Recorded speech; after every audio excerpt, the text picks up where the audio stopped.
Bienvenue à toutes et à tous et merci de prendre du plaisir à suivre cette édition d'information sur Eden Télévision.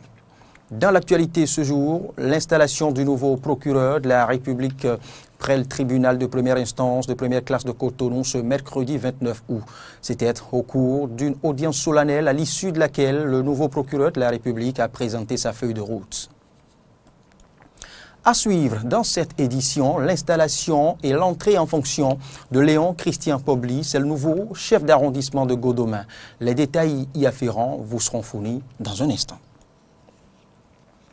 Et puis l'Afrique du Sud, le Nigeria et le Kenya accueillent le Premier ministre britannique Theresa May pour sa première tournée sur le continent africain. Cette visite entre dans le cadre des discussions consacrées à la sécurité et aux perspectives du Brexit.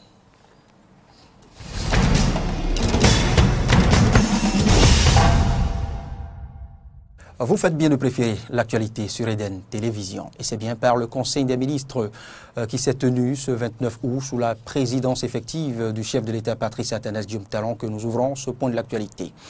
Plusieurs grandes décisions sont à retenir. Je vous invite maintenant à en suivre un extrait au micro du ministre du Tourisme, au micro bien évidemment, le ministre du Tourisme, de la Culture et des Sports. C'est bien sûr un propos recueilli de Fréjus Fiossi. Au titre des mesures normatives, création, attribution, organisation et fonctionnement du Conseil national de l'éducation. Le projet de test soumis par le comité d'installation du Conseil national de l'éducation CNE a fait l'objet d'un séminaire gouvernemental au cours duquel les options stratégiques ont été validées. À l'occasion, des recommandations ont été faites pour le réajustement de certaines dispositions, notamment le profil des membres, le mandat, les modalités de désignation, les compétences thématiques et les incompatibilités. La version consolidée de ce document a été validée lors d'un atelier le mercredi 22 août 2018. Fixation des prix des produits pétroliers pour le mois de septembre 2018. En application du mécanisme d'ajustement, les prix au titre du mois de septembre se présentent comme suit. Essence, 575 francs CFA le litre. Pétrole, 590 francs CFA le litre. Gasoil, 580 francs CFA le litre. Mélange, 655 francs CFA le litre. Et gaz domestique, 570 francs CFA le kilogramme. Au titre des mesures individuelles, les nominations ci-après ont été prononcées.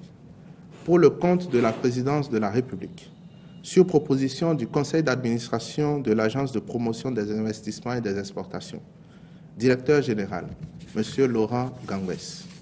Au ministère de la Justice et de la Législation, après avis favorable du Conseil supérieur de la magistrature, Procureur général près la Cour d'appel de Cotonou, M. Pierre Dassundo Ahifon. Procureur de la République, près le tribunal de première instance de deuxième classe d'Aplahui, M. Fidèle Aéjo Iko Afé. Au ministère de l'Industrie et du Commerce, sur proposition du ministre, directeur de cabinet, M. Phileas Martial Yvon Batinvo, directeur adjoint de cabinet, M. Wessou Alphonse Capo, secrétaire général du ministère, M. Hamzat Salami, conseiller technique juridique, M.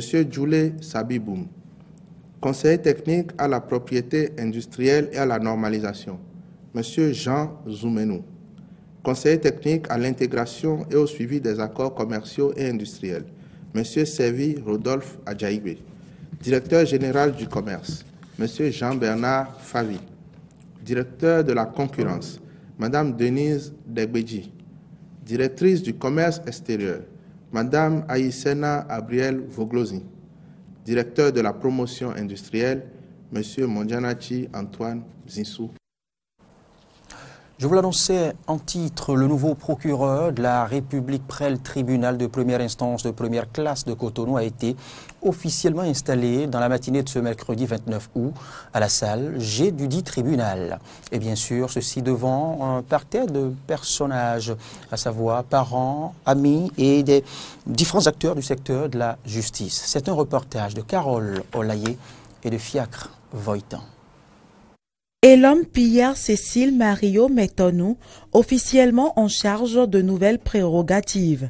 Devenu ainsi nouveau procureur de la République près du tribunal de première instance de Cotonou, il a été installé à la faveur d'une audience solennelle au cours de laquelle le parcours académique et professionnel du récipiendaire a été présenté.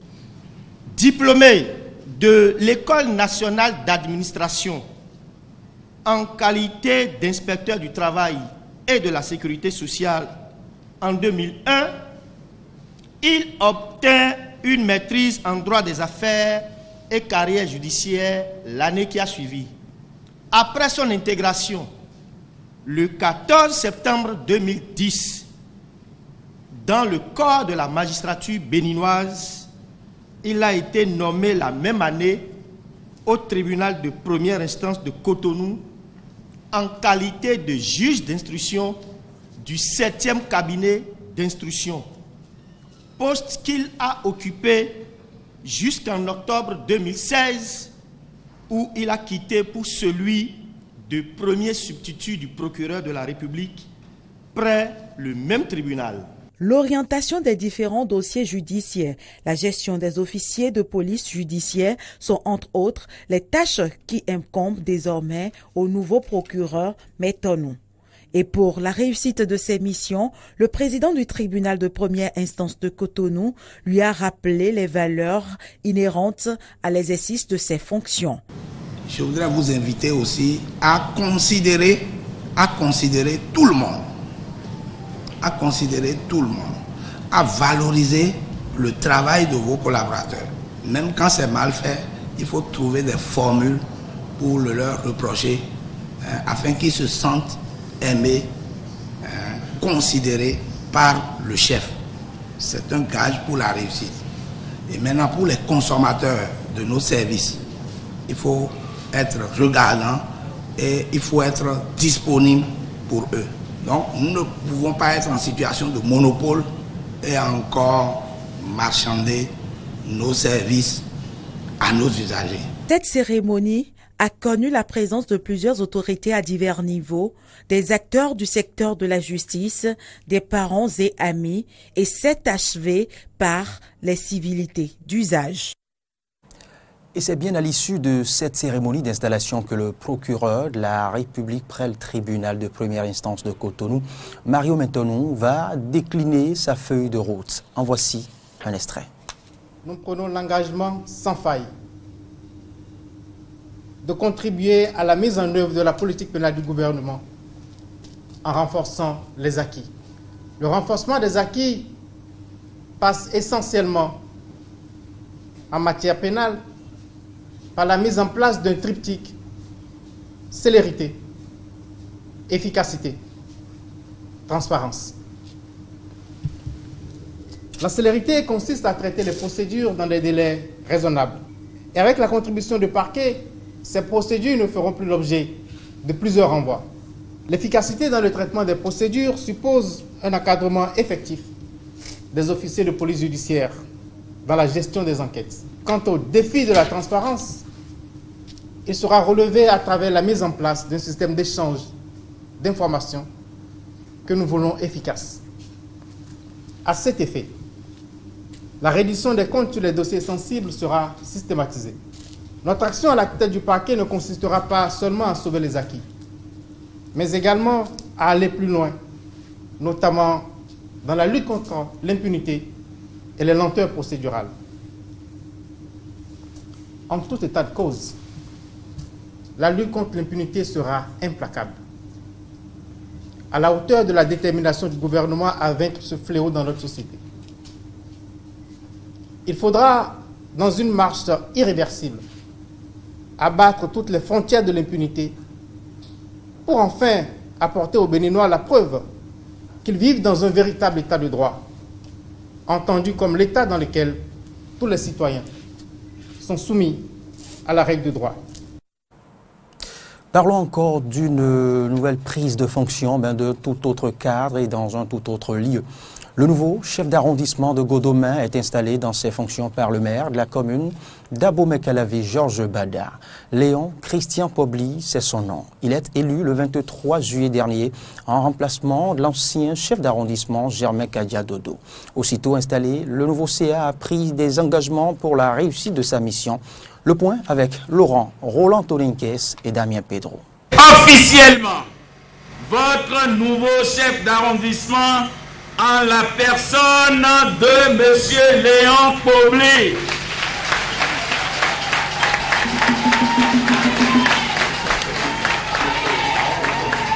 Léon Christian Pobli est officiellement installé chef d'arrondissement de Godomè. La cérémonie d'installation s'est déroulée ce mercredi 29 août 2018 au siège de l'arrondissement en présence du maire Georges Bada, des adjoints au maire, des chefs d'arrondissement, des conseillers communaux, des chefs de quartier, des conseillers locaux et des différentes couches de la société représentées. Un nouveau chef d'arrondissement que le porte-parole des chefs d'arrondissement, Christophe Haïssi, accueille avec fierté.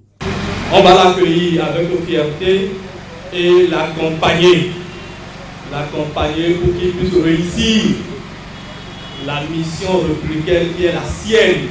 Pour le maire Georges Bada, le chef d'arrondissement de Godomè, Léon Christian Pobli, est le premier serviteur de la population. Il demande par ailleurs aux populations de Godomè de compter sur lui, mais également de l'aider dans l'accomplissement de sa mission. Comptez sur lui, puisque lui, il compte déjà sur votre collaboration pour la réalisation des objectifs de développement de cet arrondissement qui présente de grands défis qui ne peuvent être relevés par un seul homme.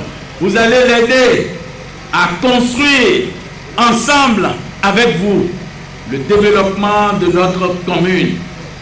J'en appelle donc à l'esprit et au sens aigu de responsabilité de chacun et de tous pour faire maintenir Godomè à la tête du grand concert des arrondissements les plus modernes de notre commune et de tout notre pays, le Bénin. Le chef d'arrondissement installé a remercié le maire Georges Bada et tout le conseil communal pour tout le soutien et l'accompagnement nécessaire dont il a bénéficié pour hériter de la gestion de l'arrondissement de Godomè. Il a pris à cet effet plusieurs engagements. Je connais bien Godomè et je sais que nombreux sont ceux qui nous attendent sur beaucoup de chantiers. En effet, conscient des défis à relever, je réitère du haut de cette tribune mon entière disponibilité afin que les actes de légalisation soient faits séance tenante. Mon ambition est de compter notre arrondissement parmi les villes les plus propres. Je me déploierai pour que les opérations de lotissement commencées depuis plus de 30 ans soient clôturées au cours de cette mandature. Pour rappel, Léon Christian Pobli a été élu chef d'arrondissement de Godomè le 23 juillet dernier par 37 voix sur 37 après la révocation de l'ancien chef d'arrondissement Germain Kadia-Dodo pour faute grave sur décision préfectorale et ministérielle. Oui, de l'arrondissement de Godomè, ouvrons maintenant l'information sur toute l'étendue du territoire national. L'information nous est parvenue sur les réseaux sociaux et la question que vous vous posez déjà, de quoi s'agit-il ? Il est question d'augmenter bientôt les frais de communication en prélevant 5 francs sur les appels et voice note et 5 mots et 5 francs bien évidemment par mot sur Internet pour les différents téléchargements. Une information qui n'est pas du goût des consommateurs. Mais alors, que pensent les associations des consommateurs de cette situation? Quelles dispositions ou quelles démarches ont-elles faites? Vous suivrez respectivement Ernest Baguidi, il est le président de Bénin Santé et Survie du consommateur, et Robin Akrombessi, président de la Voix des consommateurs. Ils sont au micro de Laurent Roland Tolinquès. Le décret qui a fixé le montant relatif à la contribution des consommateurs par rapport au domaine de la communication et qui entre en vigueur déjà depuis le 3 août dernier. Donc nous avons été surpris comme vous parce que nous n'avions pas participé à une réunion qui faisait état de ce que on devrait augmenter, on devrait créer cet L'État est dans son rôle, bien entendu, mais quel serait le coût réel de la communication aujourd'hui? Est-ce que cette situation-là ne va pas amener les opérateurs de téléphonie mobile à réajuster leurs tarifs? Est-ce que l'autorité a pris la mesure de la chose? Est-ce que l'autorité de régulation a discuté avec cet opérateur pour que nous ne soyons pas obligés de payer doublement? Et c'est là où on a été rassuré. Il paraît que des réunions se sont tenues en amont, où l'État a été clair dans sa décision. Ce ne serait pas l'occasion pour les opérateurs de rassurer les consommateurs. Alors, cela suppose que très bientôt, les nouveaux tarifs vont sortir. Puisque aujourd'hui, il faut avouer que il nous serait difficile de dire le consommateur paie beaucoup, il ne paie pas grand-chose ou il ne paie rien. Le lundi 27 août à 10h, l'ARCEP, l'autorité de régulation des communications électroniques et de la Poste, a reçu les organisations de consommateurs du secteur. Nous avons débattu largement des 2 points essentiels du décret. Le premier point, c'était les 5% qui sont imposés désormais à tous les services SMS, voix ou appel, et puis la data Internet. Et le deuxième point, c'était les 5 francs qui vont être imposés sur chaque mot de téléchargement au niveau de l'Internet, particulièrement dans le secteur des OTT, c'est-à-dire des réseaux sociaux, WhatsApp, Facebook, etc.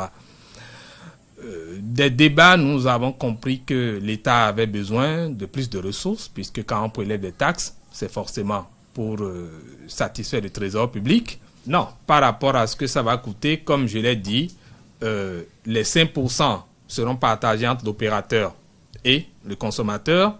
Les 5 francs, ce ne sera pas un calcul mathématique non plus, ça va être partagé toujours entre l'opérateur et le consommateur. Et donc, c'est à travers les nouvelles offres, les nouveaux tarifs ou grilles tarifaires que les opérateurs ont déjà présentés à l'ARCEP, qui seront étudiés et qui nous seront communiqués, que nous allons pouvoir, c'est sur cette base que nous allons pouvoir opiner pour permettre aux consommateurs de savoir ce qu'il faut faire, d'avoir les directives.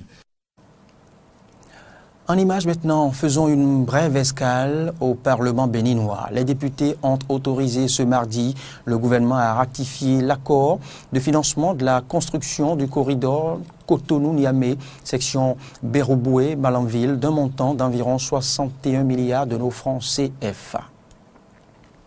Toujours au Parlement béninois, la plénière des députés de ce mardi a été consacrée aussi à l'autorisation du gouvernement à ratifier le protocole de convention sur l'élimination de toute forme de discrimination à l'égard des femmes.